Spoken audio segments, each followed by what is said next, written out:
இந்த ஆள் தேர்தலுக்கு ஏன் வந்தான்றது புரிஞ்சுக்கும். இந்த ஆள் தேர்தலுக்கு வந்ததை திரும்ப திரும்ப சொல்ல திமுக வெற்றி பெற வைக்கிறது தான். இந்த டார்ச் எடுத்து எரிஞ்சா பாருங்க. அதுக்கு காரணம் என்ன அப்படின்னா, எம்.கே. ஸ்டாலினுக்கு எதிராக இருக்கக்கூடிய ஓட்டு ஒன்று இருக்குமா, அது யாருக்கு போகுன்ற கணக்கு இருக்குது. எல்லாமே ஏடிஎம்கேக்கு போதா, இல்ல அவர் எதிர்க்கக்கூடிய ஏதாவது ஒரு நபருக்கு போதான்னு இருக்குது. கேட்டா அந்த ஓட்டை உடைக்கிறது தான் கமலஹாசனோட நோக்கம். எல்லாமே கன்சால்டேட் ஆகக்கூடாது. அதாவது திமுகவுக்கு எதிராக இருக்கக்கூடிய ஓட்டு இல்லையா, அந்த ஓட்டை பிரிக்கணும். அப்ப என்ன பண்ணணும், திமுக திட்டுனாலும் அந்த ஓட்டை பிரிக்க முடியும். அதுக்காக வந்த ஆசாமி தான் இந்த கமலஹாசன். இது உங்களால புரிஞ்சுக்க முடியுதா?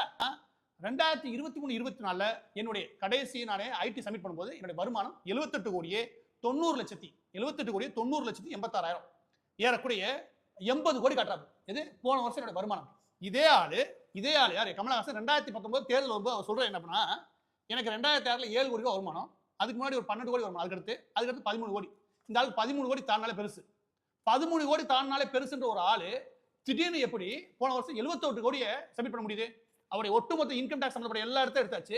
எல்லா படமும் அதுக்கு முன்பு, அதாவது இப்படி சொல்றேன், திமுக கவர்மெண்ட் ஆட்சி அதிகாரத்துக்கு வரதுக்கு முன்னாடி அவருடைய வருமானம்ன்றது வருடத்துக்கு பிக் பாஸ் வந்ததுனால ஒரு 7 கோடி 8 கோடி கிடைச்சு. அது வரல வச்சுக்கோங்க, அவர் காமிச்சிருக்கிறது 2 கோடி கிடைச்சது பெருசு.